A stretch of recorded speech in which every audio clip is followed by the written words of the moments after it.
Muy bien. Un placer saludarlos, muchachos, y vamos a empezar la sesión del día de hoy, ¿sí? ¿Cómo están, chicos? Muy buenas tardes con todos, ¿eh? Háganme un gran favor, chicos, podrían decir si es que mi pantalla se logra visualizar, si fuesen amables. ¿Sí se ve? Lo máximo, gracias, ya, lo máximo, ¿eh? Bien, chicos, hoy día vamos a entrar a nuestra semana número 15. El tema, muchachos, es del periodo entre guerras hasta el fin de la Segunda Guerra Mundial, ¿bien? Veamos aquí lo que ocurre. Muchachos, este periodo entre guerras es sencillo, en realidad es el periodo entre el fin de la Primera Guerra Mundial con el inicio de la Segunda Guerra Mundial. Es un periodo en el cual van a haber ciertas tensiones, ciertos problemas, ciertas incomodidades debido a cosas muy puntuales. El Tratado de Versalles fue un tratado que en vez de poner paz y tranquilidad a Europa, generó ciertos problemas, ¿no? Porque recuerda que fue muy duro, muy severo con Alemania. Entonces en Alemania van a comenzar a surgir ciertos problemas, ¿eh? Por otro lado, Rusia va, por ejemplo, a tener la famosa consolidación del socialismo en la Unión Soviética. Estados Unidos se va a consolidar como la gran potencia del mundo. Y las potencias liberales, como Francia e Inglaterra, van a tener problemas, ¿no? Porque van a mostrar debilidad. Debilidad porque la Primera Guerra Mundial, la Gran Guerra, los ha dejado heridos, los ha dejado con problemas, y pues cuando ocurra, o bueno, en el periodo entre guerras, no van a poder, no van a poder poner el orden, ¿no? Además también, una vez de que la crisis económica va a surgir con fuerza en el mundo, van a existir ciertos gobiernos totalitarios llamados los gobiernos fascistas, ¿eh? Así que, empezamos al tema, chicos. Muy bien. A ver, muchachos, Estados Unidos va a tener, finalizada la Primera Guerra Mundial, va a tener un periodo de auge económico, una época de bonanza. Este periodo de bonanza, de auge económico, se le llama los felices años 20. Tú me dirás, profe, ¿y por qué Estados Unidos tuvo una época de bonanza? Porque, chicos, la Primera Guerra Mundial, te pregunto, ¿se peleó en América o en Europa? ¿Dónde se peleó la guerra? A ver, ¿qué me dices? ¿Dónde se peleó la guerra, chicos? ¿En América o en Europa?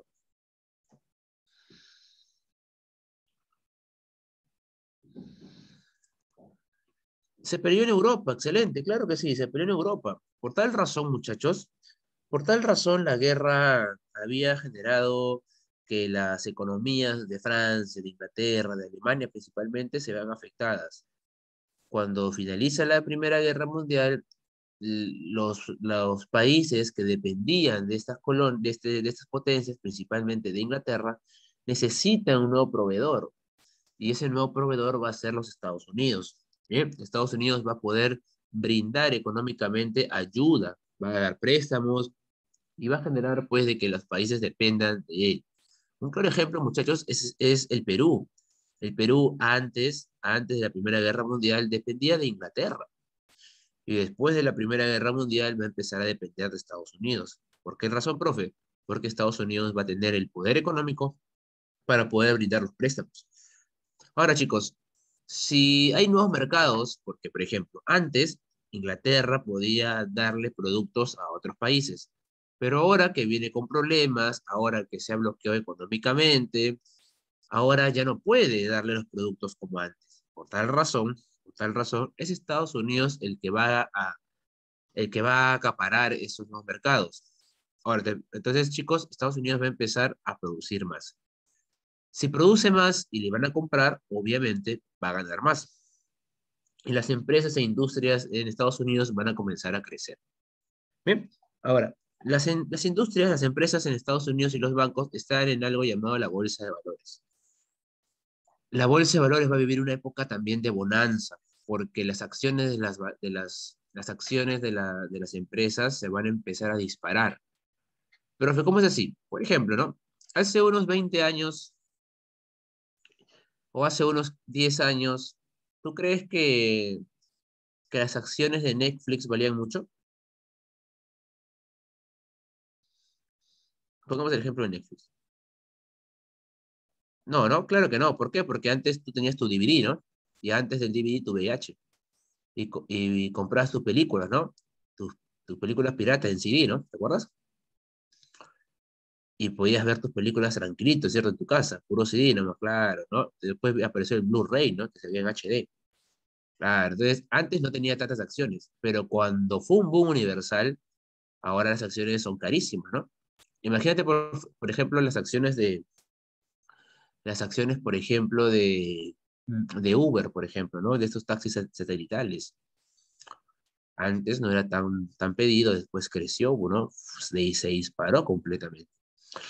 Entonces, chicos, ahora, como las industrias van a comenzar a vender más y van a ganar más, obviamente van a aparecer mayor cantidad de empresas que tienen un mercado que van a comenzar a vender y sus acciones van a comenzar a subir. Así que la bolsa parecería un mercado de alza siempre, constante. Parecería que siempre iban a ganar. Y esto va a tener problemas. ¿Por qué? Porque tú recuerdas, chicos, que en un negocio tú tienes tus opciones, ganar o perder. Y a veces no siempre se gana, ¿sí? La oferta y la demanda no siempre es constante, ¿no? Puede variar por algunas cosas. Entonces, muchachos, las personas que van a vivir en esta época van a creer que la bolsa de valores que siempre se va a ganar en la bolsa de valores. Entonces van a empezar a invertir dinero que no tienen. Bien, ahora, esto va a traer consigo que la bolsa de valores en un momento colapse y se dé el famoso crack del 29. La caída de la bolsa de valores más grande de la historia, en realidad, ¿no? Un duro golpe a los Estados Unidos. Profe, ¿por qué se dio esa caída de la bolsa? Por la superproducción o sobreproducción, ¿no?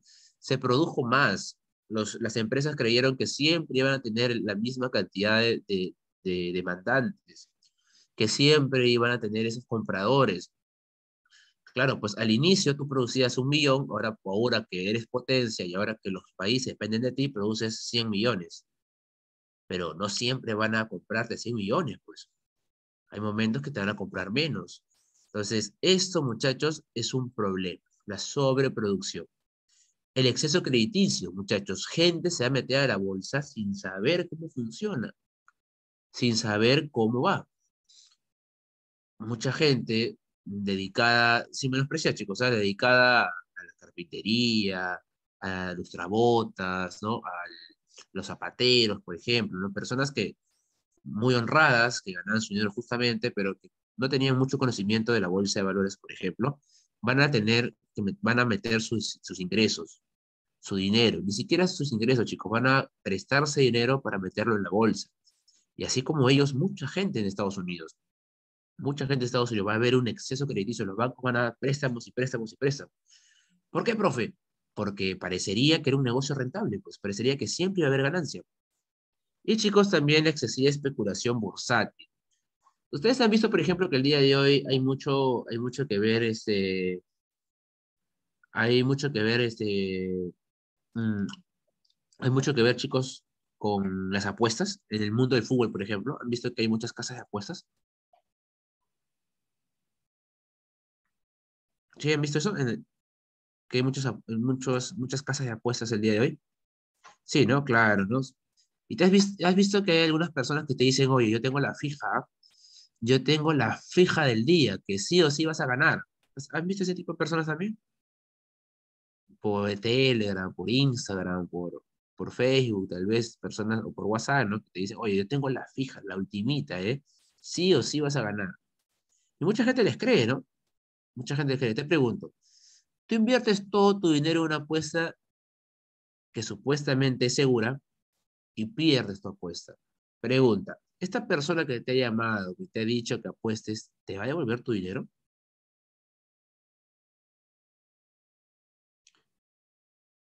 ¿Te va a devolver tu dinero si tú pierdes? Se va a reír de ti, dice el mercado. No te va a dar nada, pues, ¿no? Esa es la especulación bursátil, chicos. Muy similar a eso, ¿eh? Te pongo un ejemplo en la actualidad. Van a comenzar a llamarte y decirte, oye, tengo el dato que estas acciones van a subir mañana. Invierte aquí, es seguro, es rentable, ¿no? Y comienzas a motivar, a llamar, ¿no? A decir, oye, ¿sabes qué? Invierte ahora. Una especulación, muchachos, bursátil, además estas acciones van a bajar, te recomiendo que las saques, que comience así un movimiento. Chicos, la bolsa de valores va a tener un primer golpe un día antes de la caída fatal. Ya eso era una premonición de que las cosas iban a ponerse muy complicadas. Y el jueves, muchachos, el famoso jueves negro, va a caer la bolsa. La bolsa cae, la gente se asusta, pues porque la gente no entiende la bolsa, la gente se asusta y cuando ve que sus acciones empiezan a valer menos, cuando empieza que las acciones que antes estaban valorizadas en un alto precio y ahora comienzan a caer, se van a desesperar y van a comenzar a vender sus acciones. Obviamente no la vas a vender a un precio, la vas a vender a un precio mucho más barato. Y los demás accionistas, cuando vean que las acciones están siendo vendidas en una empresa, obviamente que van a sacar también sus acciones, porque te van a mostrar, claro, te van a decir de que esas acciones no son rentables. Y eso, chicos, va a traer la caída de la bolsa. La gente va a desesperarse, bancos van a quebrar, la gente que había puesto inversiones, que tenía pues negocios, van a quebrar y eso, chicos, va a traer consigo una dura crisis económica en Estados Unidos. La gran crisis del capitalismo, chicos, y el crack del 29 tuvo tres fechas duras, ¿eh? El jueves negro, el viernes negro y el martes negro. El viernes se reunieron los grandes empresarios, como por ejemplo la familia Rockefeller, se reúne y pone plata, de su bolsillo pone dinero para que la bolsa se regule. Puso plata, ellos sacaron dinero, pudieron no haberlo hecho, sacaron su dinero y lo pusieron en la bolsa. Hubo un levantamiento mínimo, parecía que ya se había salido, pero volvió a quebrarse el martes y eso fue peor todavía.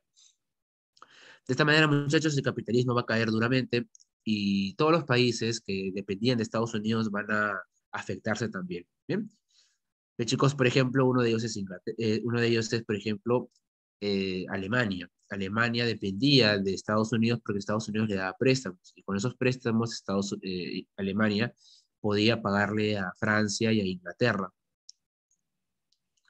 Y una vez de que el canal de 29 se da y la Gran Depresión, Alemania expide los préstamos a Inglaterra, perdón, a Estados Unidos y Estados Unidos ya no se los puede brindar.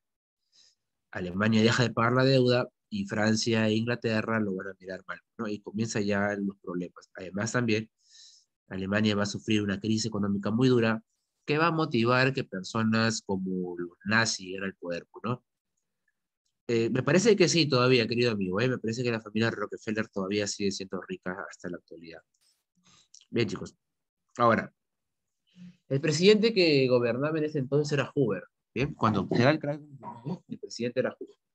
Hoover cree que la oferta y la demanda va a regular todo. Él cree que en realidad no hay un problema, que en realidad pues las crisis son así, que la oferta y la demanda va a regular todo. Pues lamentablemente no se va a regular así tan fácil, ¿no? Y de esta manera pues chicos va a agudizarse la crisis. Así que luego entra el presidente Roosevelt, Frankie Roosevelt, y Frankie Roosevelt tiene un plan para poder salir de la crisis según él, ¿no? Es el famoso New Deal, el nuevo tratado, ¿no? El nuevo contrato. El New Deal es una política en la cual el Estado tiene que intervenir. Recuerda que según el capitalismo de Adam Smith, el capitalismo puro, habla de que el gobierno no puede meterse. O sea, el gobierno es un veedor y que te da seguridad, ¿no? Que te da justicia, pero no se puede meter. No puede hacer acciones en la economía, porque la economía se regula por la oferta y la demanda, según Adam Smith, la mano invisible. Pero a partir de ahora, chicos, empieza a haber la presencia de un Estado que intervenga, ¿no? Intervencionista.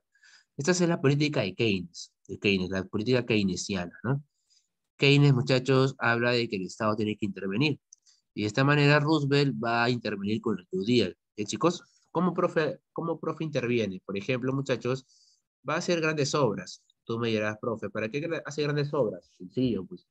Cuando un Estado hace grandes obras, lo que va a ocurrir es que tengas trabajo, generes trabajo, empleo, porque uno de los problemas de la Gran Depresión fue el desempleo, porque empresas, bancos quebraron. Entonces, en las grandes obras, tú tienes una gran obra que te dura 10 meses, ponte un año y medio, y durante ese tiempo vas a tener gente trabajando, ¿no? Y tú le vas a ir pagando. Y esta gente que tenga dinero va a empezar a gastar, ¿no? Y la economía se podría regular, ¿no? También la creación del sistema de seguro de desempleo y pensiones. Ustedes saben, por ejemplo, que en Estados Unidos, si no tienes empleo, el Estado te da dinero. ¿Sabías eso?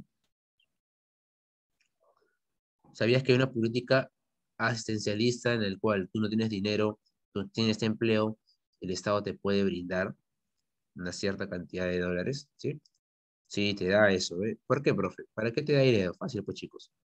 Para que los gastes. Por ejemplo, si yo me quedo sin empleo, yo dejo de comprar cosas. Profe, ¿me afecto yo solo? No, yo solo no me afecto, ¿ah? Se afecta también mi casera de los abarrotes. Se afecta también el señor de la carne, el señor de la papa, la señora del pollo. Se afectan ellos también. ¿Por qué? Porque tienen tienen un cliente menos, o sea, tienen un ingreso menos. Entonces, a las personas les conviene, al Estado le conviene que las personas puedan tener ingresos, porque a partir de eso, tú puedes gastar tu dinero. Aquí también hay ayudas asistencialista, querido amigo, pero me parece que no sobrepasa los 150 soles, ¿no? Es mínima, en verdad. Pero creo que sí hay, ¿ah? Todavía existe. Todavía existe. Antes existía, antes de la pandemia existía. No sé si todavía seguirá existiendo. Pero es mínima, pues no, y te lo dan una vez nada más, ¿no? En Estados Unidos te lo dan durante muchos meses hasta que tú puedas conseguir el empleo. Ahora, una vez que consigues el empleo, se supone que tú como buen persona, como buen ciudadano, le devuelvas, no le pagues. Bien, ¿saben cuál es el problema, chicos, también? El problema es que en Estados Unidos hay mercado formal. La gran mayoría de los trabajos son formales, en Perú son informales. Entonces, como son informales, aquí tú te quedas sin empleo y te pones a vender otras cosas, ¿no? Mercado informal, ¿no? Bien, chicos. Ahora, la reglamentación también del salario mínimo. Como hubo desempleo, hubo una oleada de desempleo gigantesca, la gente se quedó sin trabajo. Por ejemplo, yo trabajaba como capacitador en un muelle, ¿no? Era el jefe de un muelle. Entonces, yo iba al muelle y necesitaba 10 personas, ¿no? 10 personas, pero afuera de mi muelle, afuera de mi industria, habían 5.000 personas que querían trabajar. Yo necesito solamente 10. Entonces, yo elijo 10 al azar, ellos trabajan para mí un día, les pago por su día y el día siguiente, pues, convoco nuevos, ¿bien? Convoco nuevas personas. Porque obviamente yo no le voy a reconocer un contrato, no le voy a reconocer un seguro, no le voy a reconocer sus vacaciones, cosas como eso. O sea, los derechos de las personas, los derechos del obrero se vieron muy afectados durante esta época. Por eso, la medida de Roosevelt fue que exista un reglamento, ¿no? Que exista como una especie de salario mínimo que se ponga como tope, ¿no? Y también de la jornada, ¿no? Que no sobrepase las horas de las jornadas laborales normales, ¿bien? Ahora, chicos, también, por ejemplo, reactivó el empleo, ¿no? Ahora, una medida también fue hacia el agro, ¿no? Por ejemplo, se le va a decir a las personas del agro que dejen de producir. Tú me dirás, profe, pero si dejan de producir gano menos, pues no me conviene. Correcto, es cierto. Por tal razón, lo que se va a hacer aquí es decirles a la gente, si tú producías 100, ahora produces 50. Produce la mitad de lo que producías antes. Y yo, como Estado, te voy a pagar por lo que estás, por lo que estás dejando de percibir, ¿no? Bien. Ahora, la gran pregunta que nos hacemos es, profe, ¿y estas medidas solucionaron la crisis? ¿Qué dices? ¿Sí o no? Mira la imagen de arriba y fíjate, ¿tú crees que sí o no? ¿Crees que estas medidas del New Deal solucionaron los problemas en Estados Unidos? No, muy bien, no lo solucionaron. Le dieron, pues, a Estados Unidos una serie de recetas, ¿no? De jarabes, ¿no? De medicina, que poquito, sí, hacía que un día se sienta bien, ¿no? Que mejore un poco, pero no solucionó el conflicto, ¿no? No solucionó el problema.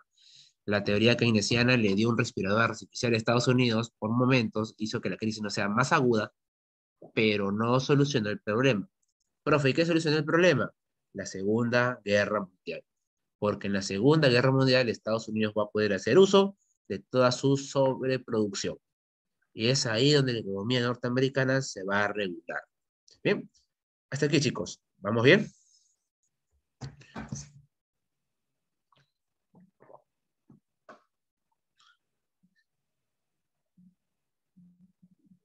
¿No? ¿Sí? ¿Todo bien, chicos, hasta aquí? ¿Todo claro hasta aquí? Ahí puedes ver en la parte de arriba, dice, of course, we may have to change remedy if we don't get results. Entonces, es como que no le está dando resultado, ¿no? Si les podía cambiar los remedios, ¿no? Es una parodia, ¿no?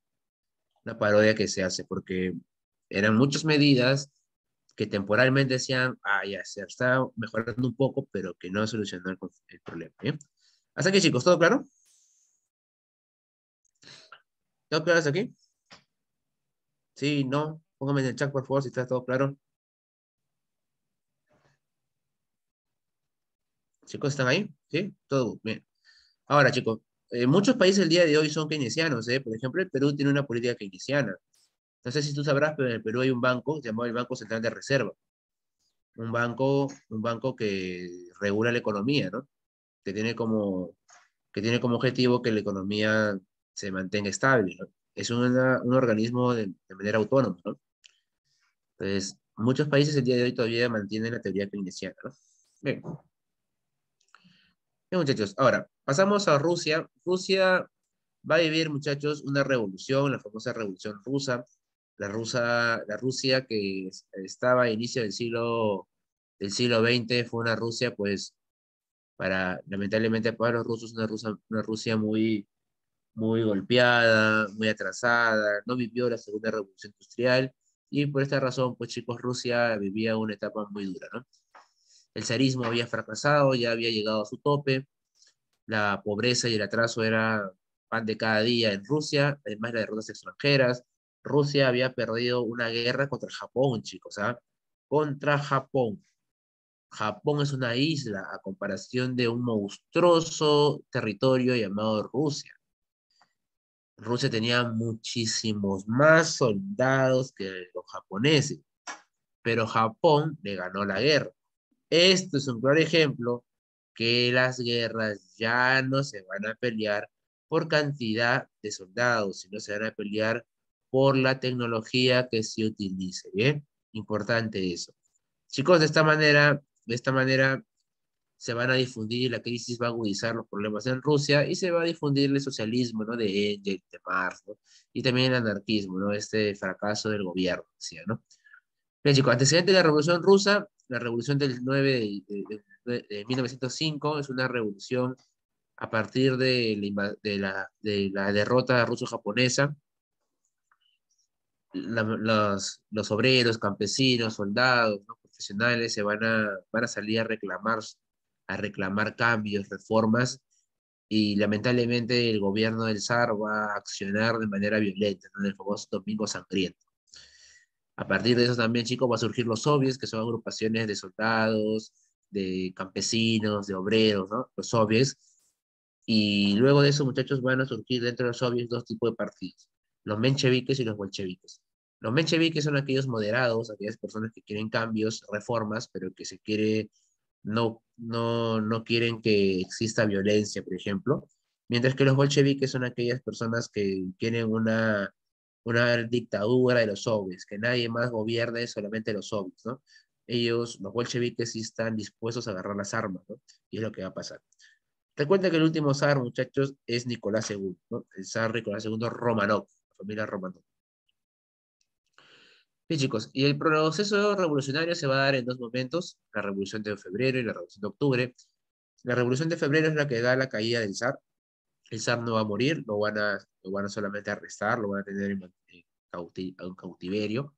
Es la caída del zarismo y el acceso de los mencheviques, que son los moderados. Entonces, los mencheviques eran acusados de no hacer los cambios que necesitaba Rusia. Los bolcheviques decían de que eran tibios, ¿no?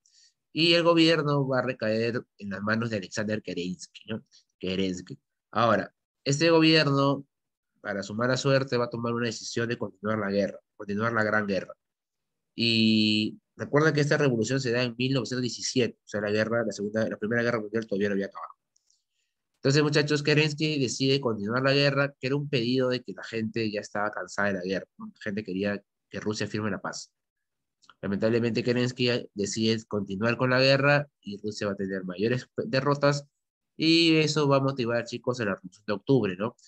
Las bolcheviques toman el poder, ellos sí son radicales, ellos van a tomar el control a partir también de las armas y va a instaurar una dictadura al proletariado. Dictadura, no va a haber democracia, y también los opositores políticos al régimen van a ser, pues, duramente perseguidos y en algunos casos también fusilados, ¿no? El líder de de esta revolución, perdóname, de esta revolución es Vladimir Ulyanov Lenin. Chicos, recuerda por favor si es que quieres ponerle un nombre distinto a tu hijo. Chicos, él aplica, por ejemplo, algunos casos, algunas medidas como el comunismo de guerra, la nacionalización de los medios de producción, significa que el Estado los va a administrar, y pues también una nueva política económica, en donde plantea plantea que la propiedad privada exista, pero que sea muy limitada, o sea, que no tenga interferencia en asuntos importantes. Profe, ¿por qué? Porque la propiedad privada, quieras o no, genera empleo, pues. Genera empleo, genera ingresos, le vas a cobrar impuestos también, ¿no? Entonces, obviamente que la propiedad privada debe existir, pero una muy limitada. No debe tener una influencia muy grande en la economía. ¿Bien, chicos? Ahora yo te pregunto, ¿quién habla acerca de nacionalización de medios de producción? ¿La derecha o la izquierda? ¿Quién habla de eso? ¿La derecha o la izquierda? La izquierda, muy bien, excelente. ¿Por qué? Porque la izquierda y la derecha van a verse pues encontrados, muchachos, en un mundo bipolar, ¿no? En la famosa Guerra Fría. Bien. Bien, chicos, esta es la Unión Soviética para que puedas ver la gran magnitud que llegó a tener. La Unión Soviética, la URSS, es la Unión de Repúblicas Socialistas Soviéticas, la URSS. Chicos, van a tener países tanto de Europa como Letonia, Estonia, Lituania, Bielorrusia, Moldavia, Ucrania, Georgia, Armenia, Azerbaiyán, y también la parte oriental con Kazajistán, Turkmenistán, Uzbekistán, Tayikistán y Kirguistán, chicos. Entonces, esta es la Unión Soviética, la segunda, perdón, la primera potencia socialista del mundo, ¿no? Bien, chicos. Ahora, cuando fallece Lenin, va a entrar al poder Stanley. Stanley ya impone una mayor dureza. Stanley va a ser un dictador muy fuerte y también en este caso con una autoridad importante. Va a cometer dentro de su dictadura muchos asesinatos. ¿Bien? Joseph Stanley, muchachos, va a aplicar los famosos planes quinquenales. ¿Qué son los planes quinquenales? Es un plan ligado a la economía. Para Stanley, él reemplaza la nueva política económica y él dice que a partir de ahora el Estado tiene que administrar todo, ¿no? El Estado tiene que tener la administración de toda la parte, de toda la parte, de toda la parte económica. Entonces, muchachos, Stanley toma la posesión de las principales industrias. Por ejemplo, en el primer plan quinquenal la dedica al agro. El agro va a ser administrado por el Estado, ¿no? Impulsa el agro. En el segundo plan quinquenal, la industria impulsa la siderúrgica, las empresas, la industria de las armas, ¿no? Y el tercer plan quinquenal no llega a tener influencia porque estalla la Segunda Guerra Mundial. ¿Ves, chicos?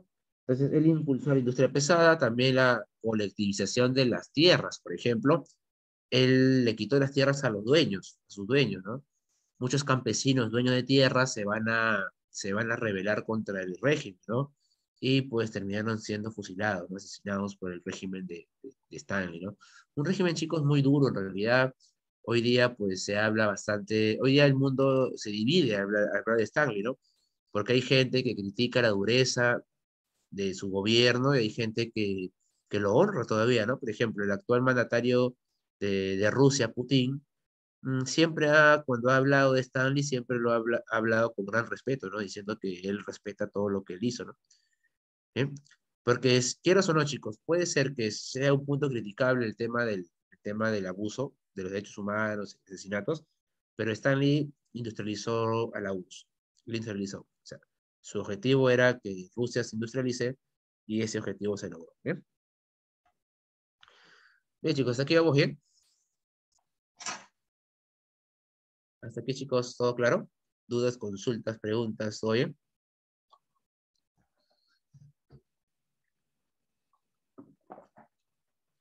Todo claro, excelente, chicos. Bien. Ahora, los estados totalitarios fueron regímenes de extrema derecha que aglutinaron, dice, a ultranacionalistas, anticomunistas y antidemócratas.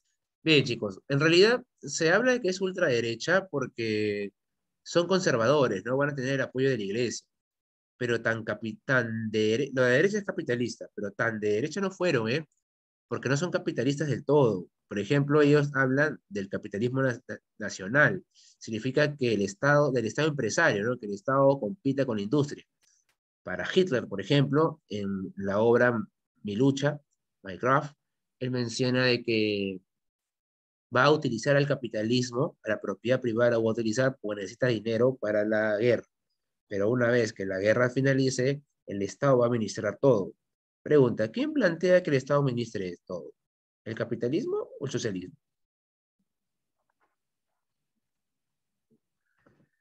¿Quién habla de un capitalismo de Estado, de que el Estado compita, que está de industria nacional? ¿Quién habla de eso? ¿La derecha o la izquierda? Claro, habla la izquierda de eso, ¿no? Y claro, la izquierda habla de que existan industrias nacionales. Bien, profe, pero entonces son de izquierda, tampoco, ¿no? Yo te digo que son de derecha porque son conservadores. Se le dice que son de derecha porque son conservadores. Mucha gente de la iglesia está ahí.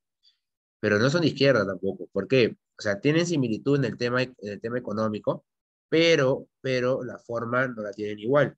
Porque para la izquierda, quienes tienen que asumir el control del Estado son, en este caso, los soviets. Significa el proletariado, la clase obrera, la clase menos privilegiada, la clase trabajadora. Mientras que para los fascistas y nazistas, los que deben gobernar es la raza superior. Por ejemplo, para los nazis, la raza aria. Bien, por eso también tienen dificultades. Bien, te lo comento, chicos, ¿sabes? Porque normalmente siempre se dice, ah, la gente de derecha es fascista, y la gente pensará que son capitalistas, pero son del modelo capitalista, y no es tanto así. Es por eso que te tengo que contar la realidad de las cosas. Bien, chicos, esto surgió en la década del 20 y pues en este caso se va a tener una influencia mayor a partir de la década del 29, porque cuando los estados comiencen a tener crisis económica, pues en este caso, muchachos, los estados van a comenzar a tener, el pueblo va a empezar a reclamar, ¿no? Y van a aparecer personas que van a ver, ser vistas como la gran solución, ¿no? El claro ejemplo es Hitler. Chicos, vamos a tener el fascismo en Italia, fundado por Benito Mussolini, las camisas negras decían a ellos. Los fascistas tomaron el poder en la marcha de Roma, tomaron Roma y tuvieron el respaldo de la Iglesia Católica. Por eso se dice que son conservadores, ¿no? Por eso, o sea, la extrema derecha se le dice el día de hoy los conservadores, a las personas ligadas a la Iglesia, ¿no? Entonces, por eso también, por eso posiblemente mencionan ese término, ¿no? Y los nazis, muchachos, también fueron en Alemania, estuvieron liderados por Adolf Hitler. Ellos también tuvieron el apoyo de la iglesia, utilizaron las elecciones democráticas para su ascenso. Y es que Hitler quiso dar un golpe de Estado, el famoso Push de Múnich. Quiso dar un golpe de Estado y no funcionó, Hitler estuvo preso por unos meses, ¿no? Y luego eso salió y pues va a poner dentro de su política llegar al poder vía electoral, ¿no?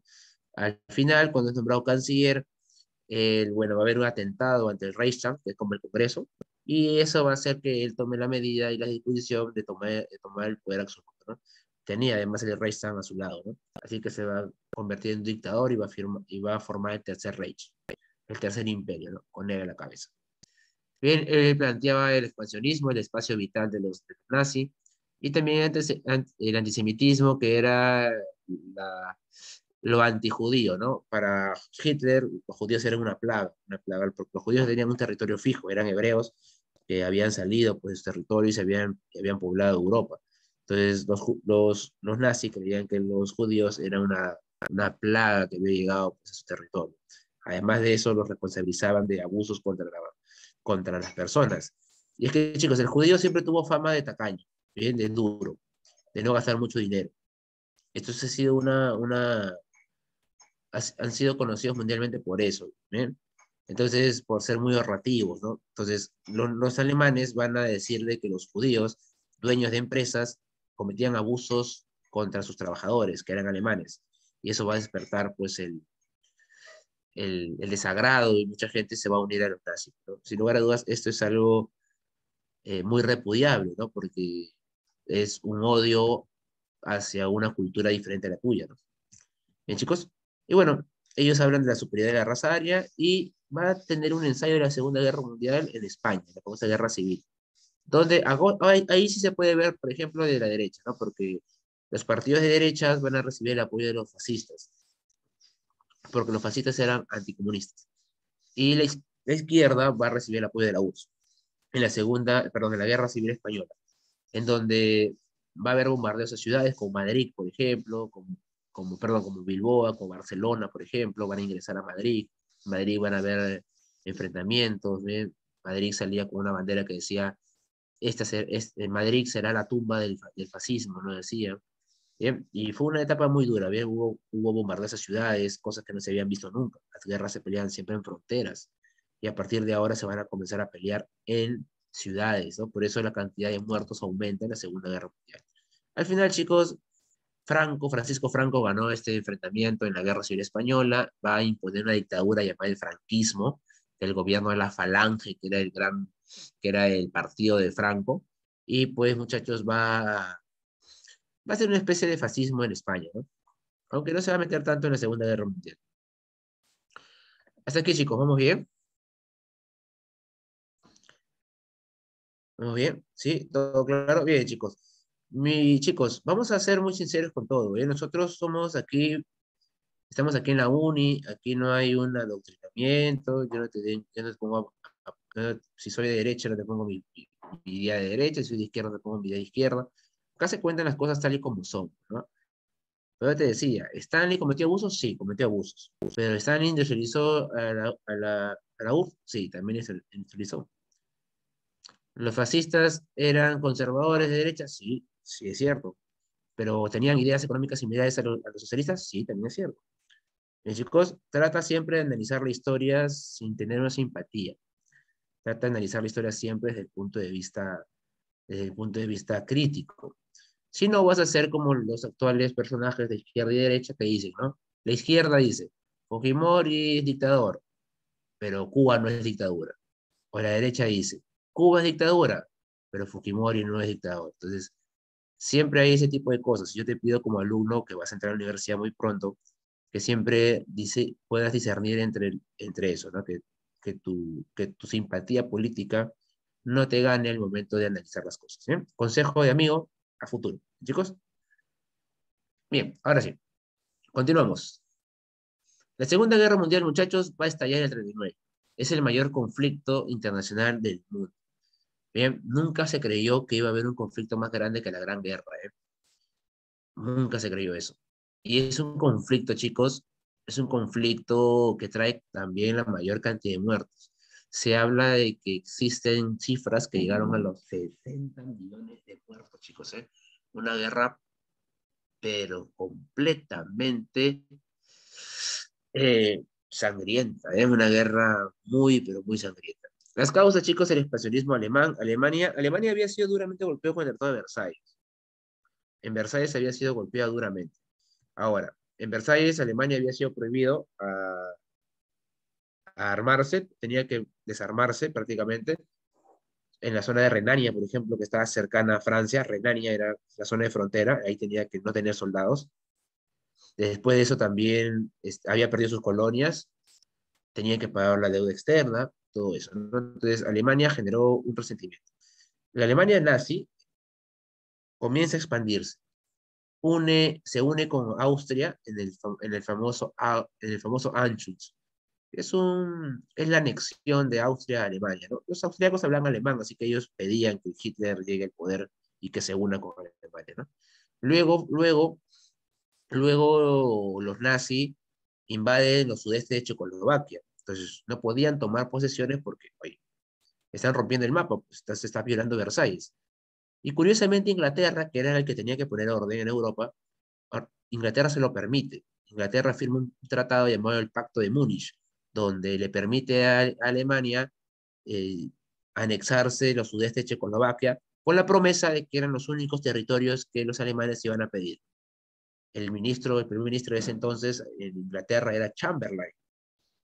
Y Chamberlain fue muy criticado por eso, porque Chamberlain, como ministro inglés, tuvo que haber puesto orden y pareció que estaba atemorizado al poderío nazi, ¿no? Ahora, después de eso, Hitler ve con buenos ojos el seguir expandiéndose porque ve de manera inferior a Inglaterra y a Francia, ¿no? También hay un pesionismo italiano. Italia no había sido muy beneficiada en la guerra, en la Primera Guerra Mundial. Ellos querían controlar la zona, la zona del mar Adriático, lo que vendría a ser Croacia, Serbia, Montenegro, Eslovaquia, toda esa zona, Eslovenia, perdón, y lamentablemente no se lo dieron. Entonces, lamentablemente para Italia, ¿no? Entonces había un resentimiento italiano también.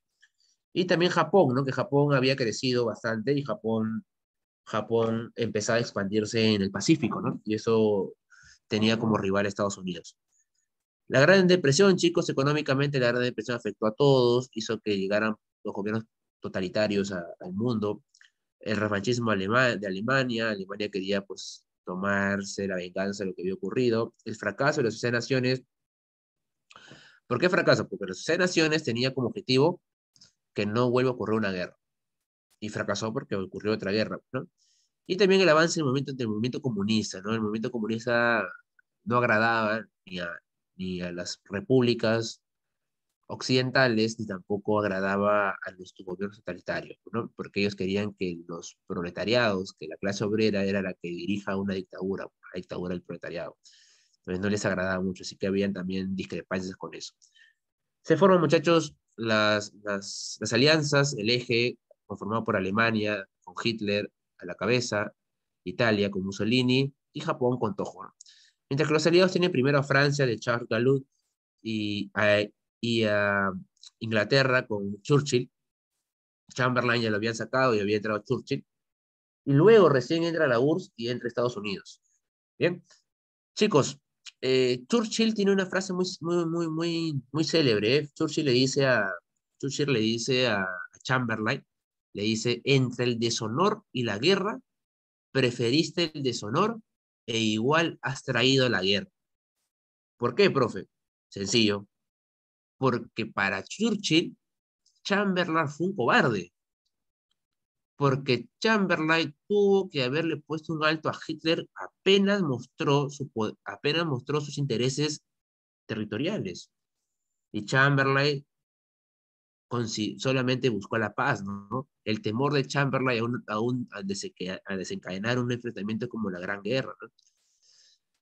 Chamberlain aplicó una política de mala política de apaciguamiento, ¿no? Que, por el contrario, motivó a los nazis a que se vieran superiores. Y luego Estados Unidos, chicos, que va a entrar al conflicto después del bombardeo de Pearl Harbor, ¿sí? Con Roosevelt en la cabeza primero y luego con Truman, Harry Truman. ¿Hasta aquí, chicos, vamos bien? ¿Todo claro hasta acá? ¿Vamos bien hasta acá?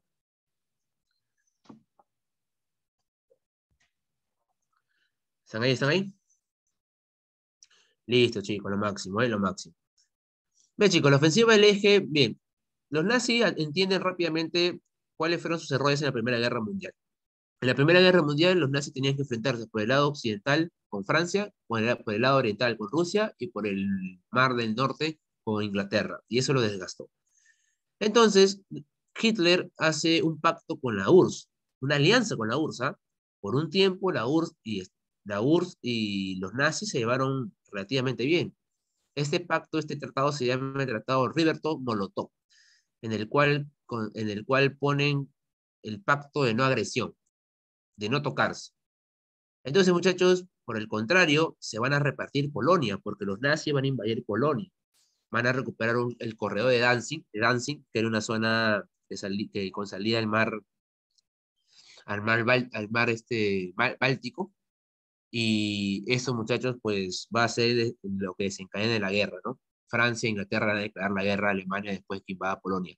Pero lo que no te han contado a ti es que los que apoyan esta invasión a Polonia son la URSS. La URSS apoya la invasión a Polonia. Es más, se reparten Polonia en dos. En la Polonia para los nazis y en la Polonia para los soviéticos. Luego de eso, los nazis empiezan a invadir Países Bajos, Bélgica, Luxemburgo también, el Plan Rat. Y luego de eso, muchachos, invaden a Francia, ¿no? Francia va a ir a pelear la guerra como la peleó en la Primera Guerra, a las trincheras, y va a recibir una masacre, ¿eh? Porque el poderío nazi va a sacar con todo su fuerza militar, ¿no? Va a llevar sus aviones bombarderos, las Panzer Division, que eran unos tanques blindados, las divisiones motorizadas, ¿no? Entonces va a ser una masacre a Francia. 4 semanas después de iniciar la guerra, el enfrentamiento con Francia, Francia había caído y los nazis tomaron París. En París van a dividir el gobierno francés en dos, un gobierno invadido por los nazis y otro gobierno libre, supuestamente el gobierno de Vichy, que es un gobierno colaboracionista con los nazis, ¿no? O sea, Francia cayó. Luego de eso va a bombardear Inglaterra, va a un bombardeo varias ciudades, como por ejemplo Londres. Bien, chicos, este plan se llama el Plan León Marino. Y Churchill logra resistir, ¿eh? Eso sí, Churchill logra resistir este ataque, el bombardeo nazi. Después de eso, los nazis también saben de que esta guerra va a ser una guerra económica, necesita recursos, así que manda a tomar posesión del norte de África, la famosa África de Corps. Aquí manda a un soldado nazi llamado Edwin Rommel, el zorro del desierto. ¿Bien? Y con esto, muchachos, va a tomar, bueno, la idea era tomar el norte de África para para acercarse o para para abrir camino al cercano oriente, donde habían zonas petroleras muy importantes. Bien, ahora chicos, si tú ves rápidamente en esta política de la guerra relámpago llamada el Blitzkrieg, los nazis habían crecido rápidamente y habían tomado territorios de Europa. Entonces, aquí muchachos, los nazis cometen su primer error. Quieren invadir a la URSS, se motivan, rompen el tratado Ribbentrop-Molotov y van a invadir o van a intentar invadir a la URSS, ¿bien? En la operación llamada la Operación Barbarroja, en tres frentes, ¿ah? Por el norte iban a la ciudad de Leningrado, por el centro a Moscú y por el sur a Stalingrado. Y es justamente en la región del sur, en Stalingrado, donde los nazis van a perder, ¿bien? Lamentablemente para los nazis, obviamente no para nosotros, pero para los nazis, Hitler toma la decisión de, de no ir a Moscú, sino defender Stalingrado. Así que manda a sus tropas a Stalingrado y les agarra el invierno. Y eso pues los termina derrotando. ¿Bien? Además también, muchachos, Japón invade, y bueno, intenta bombardear, bueno, no intenta, bombardea Pearl Harbor, Pearl Harbor se encuentra en Hawái, y una isla perteneciente a Estados Unidos. En Pearl Harbor un, había una base militar de Estados Unidos. Y bueno, pues al día siguiente el bombardeo a Pearl Harbor, si no me equivoco, es el 7 de diciembre del 41. Al día siguiente, el 8 de diciembre, no sé, no recuerdo si 7 o 8. Al día siguiente nada más, el Congreso norteamericano aprueba el pedido de Roosevelt y Estados Unidos ingresa a la guerra. Bien, chicos, a partir de este momento los aliados empiezan a atacar. Inició los ataques de los nazis, ahora atacan los aliados. Y esta es la batalla que te decía, la batalla de Stalingrado, es una victoria decisiva, porque a partir de este momento los nazis empiezan a replegarse, empiezan a perder los lugares que habían conquistado. La victoria de Stalingrado hace que el Ejército Rojo avanzara hacia Europa del Este. El Ejército Rojo, chicos, es el ejército de la URSS, el ejército de Stanley. Por el otro lado, se recuperó África, se recuperó el África, chicos, fue derrotado Edwin Rommel, el zorro del desierto, en el Alamein, en Egipto, los aliados recuperaron el norte de África, y en la batalla de Midway, la flota norteamericana derrotó a Japón. Chicos, fue la primera derrota sobre Japón, y Estados Unidos, una vez que Japón fue derrotada, todavía no se rendía, seguía la guerra con Japón, pero Estados Unidos se concentra también en Europa, ¿bien? A partir de este momento, chicos, cuando los nazis empiezan a perder territorios y comienzan a replegarse, empieza la desesperación nazi, ¿no? Ya la guerra está a punto de ser definida, chicos, ¿eh? No había forma, te juro que no había forma de que los nazis ganaran esta guerra porque los nazis no podían hacer frente a dos bandos tan poderosos como era el norteamericano y el ruso, y el soviético, ¿no? De esta manera, muchachos, empieza el holocausto, el asesinato masivo de los judíos en los campos de concentración como Auschwitz y Sobibor. El holocausto mató a millones de judíos, muchachos, fue un abuso sobre los derechos humanos, ¿no? Luego de esto, muchachos, se va a la conferencia de Teherán, donde se reúnen los tres grandes.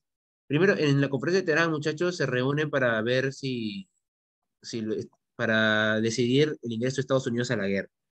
Estados Unidos, chicos, van a ingresar a la guerra y va a haber el desembarco en Normandía, ¿no? Van a decidir porque Estados Unidos ingrese y desembarque en las playas de Normandía, que están al norte de Francia. El objetivo de este desembarco en Normandía era, sin lugar a dudas, de que Alemania pierda a Francia y Francia sea recuperada por los aliados. Los grandes fueron Stanley por la URSS, Churchill por Inglaterra y Roosevelt por Estados Unidos. Bien, Entonces, ese día llega el desembarco de Normandía, el famoso día D, en donde Estados Unidos ingresa a Normandía. Obviamente le cuesta, le costó, pero toma Normandía, desembarca y transporta sus tropas, ¿no? Y rápidamente pues va a tomar posesión de Francia, lo que hace que los nazis se replieguen a Alemania.